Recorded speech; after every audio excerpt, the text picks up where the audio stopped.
Hello friends, कैसे हो आप सब? Hope you all are fine. Welcome to my channel. एस्टेट 2018 का पेपर हम सॉल्व कर रहे थे।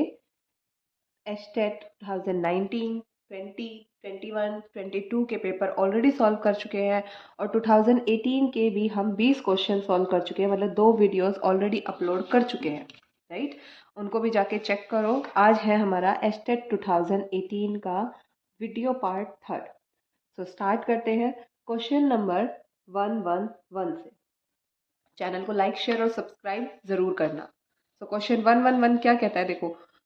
What weight of the copper atomic mass दे दिया। Deposit when 1 Faraday of electricity pass through the cupric chloride solution. Electrochemistry से है क्वेश्चन, इलेक्ट्रोकेमिस्ट्री, और वो भी कौन सा? फैराडे लॉ से, राइट? फैराडे लॉ से भी आपके बहुत क्वेश्चन आए हैं भाई पिछले सालों में। देखो क्या कहता है, कॉपर का अमाउंट निकालना है, कितना डिपॉजिट हुआ है। तो देखो जितना हम एन फैराडे चार्ज हमने दिया है, if n F Faraday charge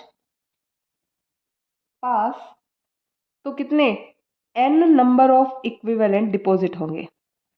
N number of equivalent deposit, ठीक है। एन नंबर इक्विवेलेंट डिपॉजिट होंगे तो ये हम कैसे निकालेंगे? इक्विवेलेंट ऑफ कॉपर निकालने हैं हमें। इक्विवेलेंट ऑफ कॉपर कैसे निकलेगा हमारा? Atomic weight of copper divided by n factor. और यहाँ पे क्या दिया है? कॉपर की जगह क्या दिया है? Cupric salt. देखो हमारे दो होते हैं, पहला एक क्यूप्रिक, दूसरा है क्यूप्रस। रिक आई आता है ना, इसका मतलब होता है हाई ऑक्सीडेशन स्टेट। अस अस का मतलब होता है लो ऑक्सीडेशन स्टेट। कॉपर अपनी लोवेस्ट ऑक्सीडेशन स्टेट मतलब कॉपर प्लस, हाईएस्ट मतलब कॉपर 2 पॉजिटिव ऑक्सीडेशन स्टेट में प्रेजेंट है। और यही क्या है हमारा? 2 क्या है हमारा? एन फैक्टर है, क्योंकि कॉपर क्या है? 2 पॉजिटिव ऑक्सीडेशन स्टेट में, राइट? सो कितना है एटॉमिक वेट हमें गिवन है ऑलरेडी 63.5, और एन फैक्टर कितना है हमारा? 2। जब इसको डिवाइड करोगे तो आएगा 31.75 ग्राम। और इसने कितना बोला है? 1 फैराडे ही पास किया है, तो 1 फैराडे में जितना हमारा इक्विवेलेंट मास होगा उतना ही क्या होगा? अमाउंट हमारा डिपॉजिट होगा। तो यही क्या है हमारा correct answer. Option number second मेरा इसका क्या है? करेक्ट आंसर है, ठीक है। इजी था, कुछ भी नहीं करना, बस एटॉमिक वेट को एन फैक्टर से डिवाइड करना था। अगले क्वेश्चन पे मूव करते हैं। क्वेश्चन नंबर 112 क्या कहता है? Amount of water produced by the combustion of 16 gram of methane. ये क्वेश्चन भी आपका रिपीट हुआ है। देखो सबसे पहले इसने क्या कराया है? मीथेन का कंबशन। मीथेन मतलब CH4।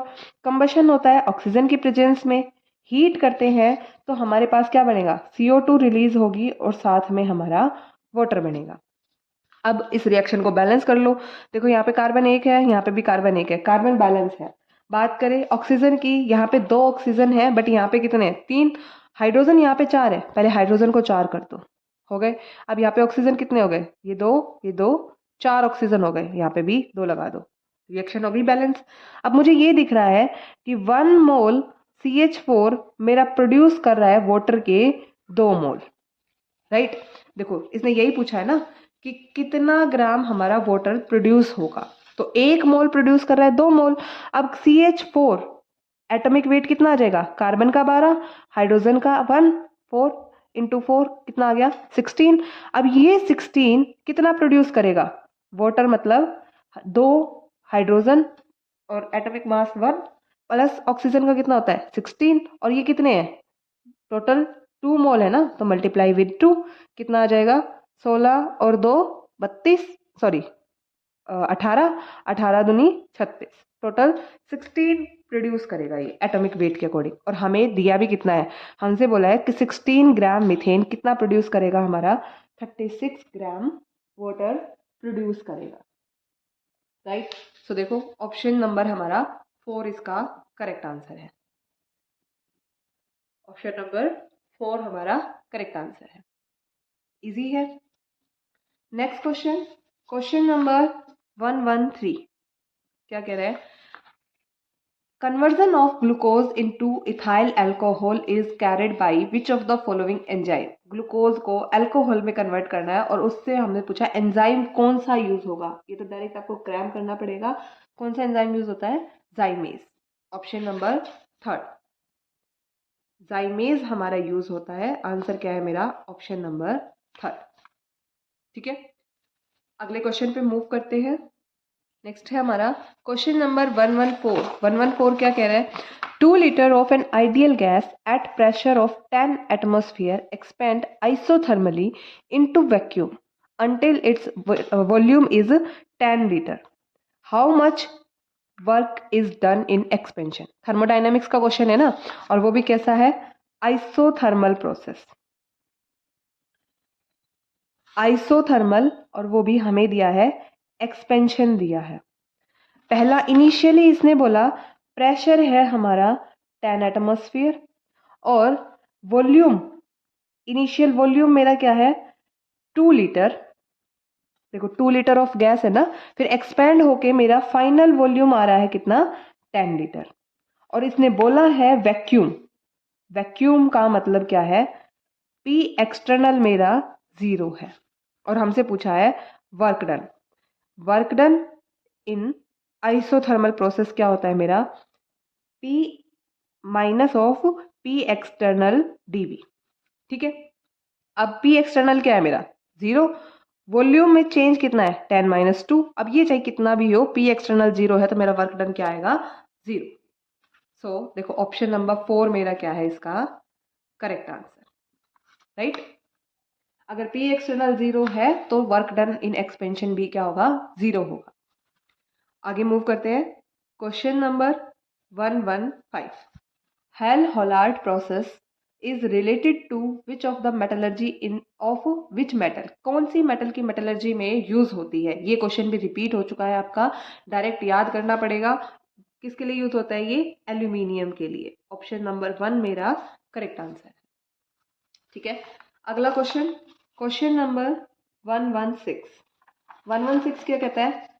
The strongest reducing agent among the following hydride of group 15 element is।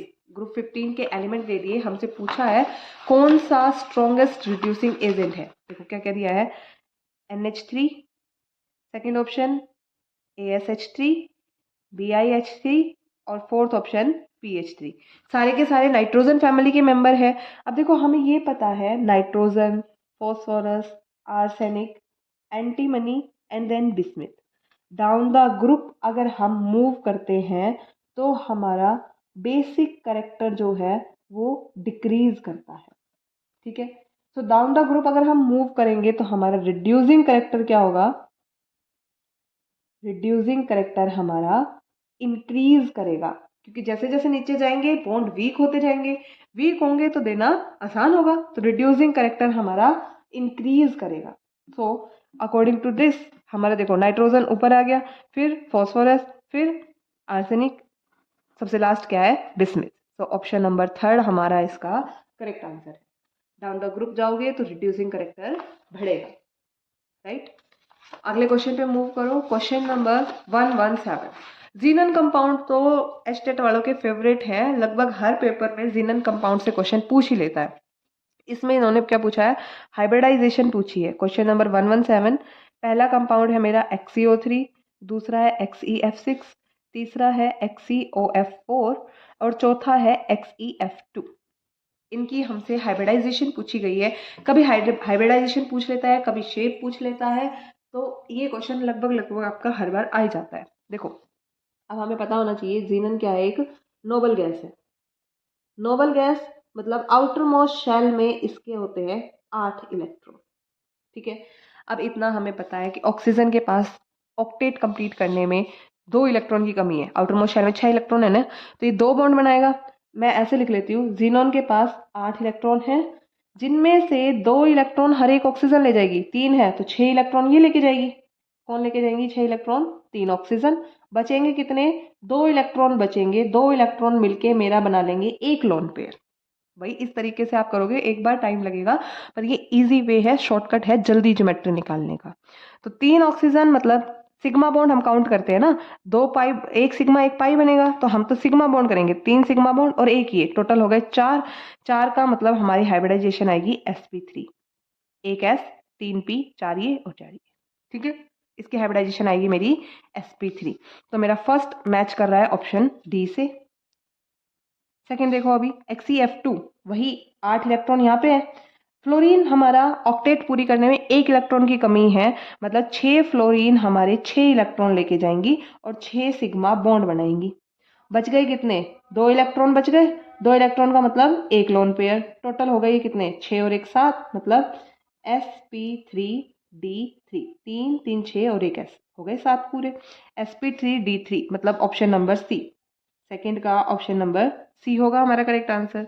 फिर जिनन OF4, 8 इलेक्ट्रॉन है जिनन के पास, 2 बॉन्ड मतलब 2 इलेक्ट्रॉन तो लेके जाएगी हमारी 1 ऑक्सीजन, और 4 इलेक्ट्रॉन मेरे लेके जाएगा 4 फ्लोरीन। यहाँ पे 1 सिग्मा 1 पाई बॉन्ड बनेगा, मतलब 1 सिग्मा बॉन्ड, और यहाँ पे 4 सिग्मा बॉन्ड।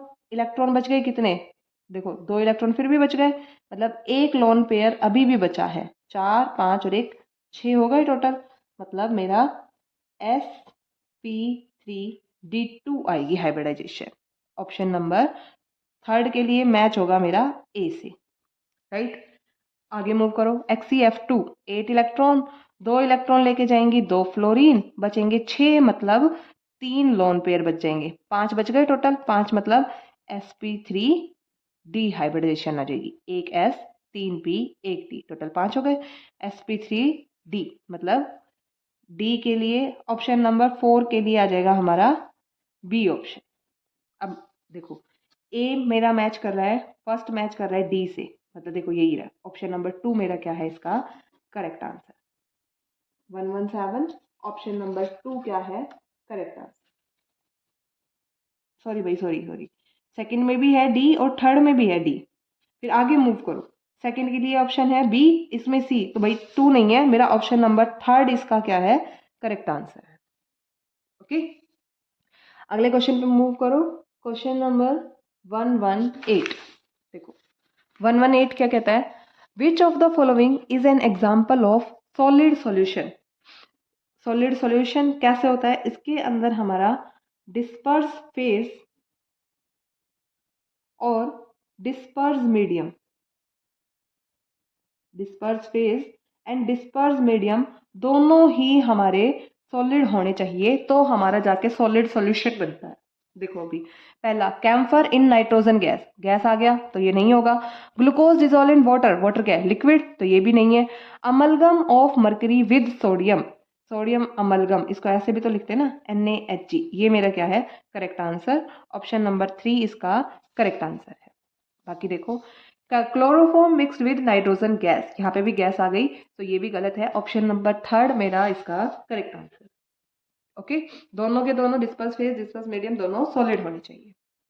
अगले क्वेश्चन पे मूव करते हैं, क्वेश्चन नंबर 119, ये भी भाई 3 से 4 बार आपका रिपीट हो चुका है। 119 क्या कहता है, हमें एटॉमिक नंबर दे दिया Z इक्वल्स टू 119, क्वेश्चन भी 119 और हमारा ऑप्शन में भी 119 है, तो इसको आप पीरियोडिक टेबल में कहाँ प्लेस करोगे आप। देखो एक याद रखो, एटॉमिक नंबर 101 से लेके 118 जो हमारा लास्ट 2 डिजिट है वही हमारा ग्रुप होता है। जैसे 101 लाई करेगा फर्स्ट ग्रुप यानी अल्कली में, 118 लाई करेगा हमारा 18th ग्रुप यानी नोबल गैसेस में। अब ये गया नोबल गैस में, तो अगला एलिमेंट जो भी होगा 119 वो आएगा हमारा वापस से फर्स्ट ग्रुप में। फर्स्ट ग्रुप का मतलब क्या है, अल्कली मेटल्स में आ जाएगा, ठीक है। तो ऑप्शन नंबर 4 मेरा इसका करेक्ट आंसर है। आंसर क्या है, ऑप्शन नंबर 4। अगला क्वेश्चन, क्वेश्चन नंबर 120 और आज का लास्ट क्वेश्चन है, फिर बाकी के क्वेश्चन हम वीडियो के नेक्स्ट पार्ट में डिस्कस करेंगे। Which one of the following doesn't exist, कौन सा एग्जिस्ट नहीं करता। पहली बात तो देखो, ये क्वेश्चन हम अभी अभी करके आए हैं, जीनन कंपाउंड की ज्योमेट्री निकाल के आए हैं, और ज्योमेट्री पूछी है तो वो तो एग्जिस्ट करेंगे ही ना, ये तो मतलब हम इजीली कर सकते थे। बाकी देखो जितने भी नोबल गैसेस हैं नाम ही नोबल गैसेस है, मतलब वो किसी के साथ इजीली रिएक्शन नहीं देते, उनकी केमिस्ट्री लेस नोन है। उनमें से भी क्या है, हमारे जीनन कंपाउंड्स फिर भी मिल जाते हैं। जीनन अपनी केमिस्ट्री शो करता है। अब ये क्या है, NiNF2, तो ये एग्जिस्ट नहीं करता। NiNF2 मतलब ऑप्शन नंबर 2 हमारा क्या है इसका correct answer. Noble gases easily दूसरे एलिमेंट्स के साथ कंबाइन नहीं करती एक्सेप्ट जीनन। ठीक है, that's all for today. Channel को लाइक शेयर और सब्सक्राइब जरूर करना, चैनल के साथ जुड़े रहो। आपका एस्टेट, अगर आप कंसिस्टेंसी से तैयारी कर रहे हैं तो इस बार आपका एस्टेट जरूर क्वालिफाई होगा। Best of luck, thank you, have a nice day.